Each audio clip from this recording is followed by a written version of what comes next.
May buntag, let's talk about the election. Dili gyud ko kasabot nga nandaog mo diha sa Davao City but appeal ko sa conversation. Giunsa ng pagkabutanga nga dili mo ka-supporter ninyo and yet ako ang inyong storyahan. I did not elect a standee. You did. You elected somebody who is not going to be your mayor. PRRD won on paper. Congratulations. But he's not your mayor. Your mayor, just like yesterday, just like today, and just like on July 1, is Baste Duterte. That's who you elected as mayor, not PRRD. Because just in case wala mo kibalo how it works, dili mo pwede nga muingon nga ang isa ka tao nga wala diha o dili makapakita, mahimo ninyong mayor. And it doesn't make me love him any less. So I don't understand nga nakadaog mo and you want me to feel bad nga nakadaog mo? I don't! Because you make me an enemy when I'm not. And worse, I really don't give a fuck what your opinions are of me. Because last night, while you all gloated to me and wanting me to care about you winning there, I don't. Nang labar ako gabi og nang impake kay gabakasyon ni. And again, you elected a standee. I didn't. You supported that. I didn't. Because para nako, dili man siguro nakawalan sa akong love and loyalty kang PRRD, nga dili ko mo suporta nga mo trabaho gihapon siya. And yet you did that to him. I didn't. So again, if you want to check if gaginhawa pa ba ko kay nakadaog ang mga Duterte, ginhawa sis. Because it has nothing to do with me. Your election results in Davao City has nothing to do with me and does not affect my life in any shape, way, or form. Why? Number 1, I'm not your resident. Number 2, I'm not a voter of Davao City. And number 3, the elections is not about me kay wala man ko nidagan. I simply supported the people that I want to support because katungod na ko na.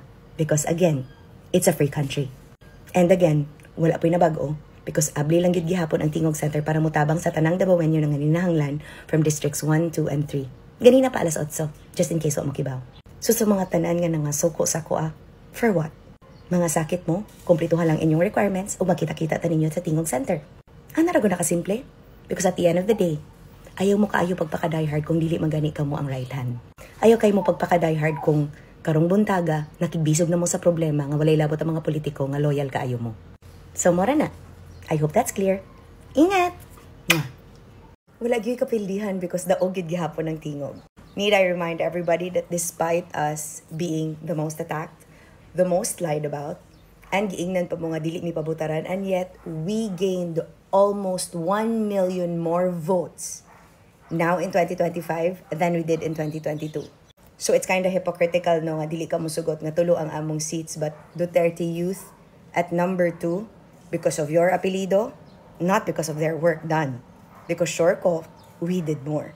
And let me remind everybody, Akbayan won because it's the kakamping vote na ninmalos from 2022.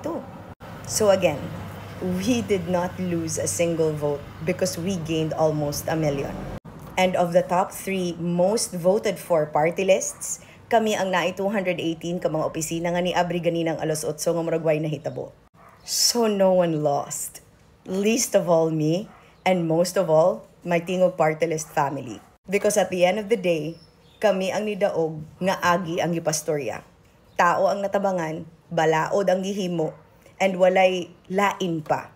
Wa minigamit og sympathy vote, wa minigamit og apelido.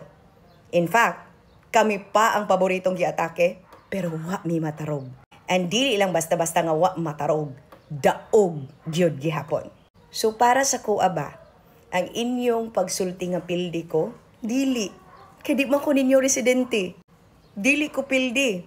Because tingog ang akong focus. Si Speaker, daog. Most of our partners sa Congress, daog. And walay na bago because wala mi nga pungkol because the work goes on. Akong balikon. Sa top 3 most voted for Tingog Party List lang yun gihapon ang nag-abli og opisina ganinang alas 8. Regardless sa election result. And again, with 1 million more votes now. So, dyan may matarog bisan gamay.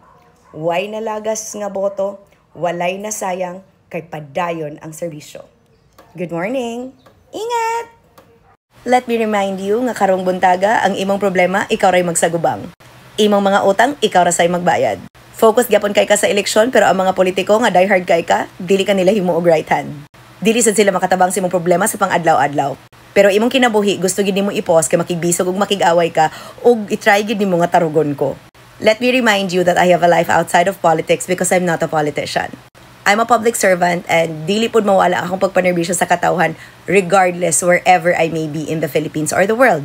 So kamo, nag-focus mo sa ako while ako go-focus ko sa akong pamilya. Kinsay daog natong duha. I won't force you to focus on your lives because apparently, being obsessed with me is much easier for you. So, padayon na. Let me just remind you nga sa imong pag-ugot-ugot sa kuha, it becomes a blessing.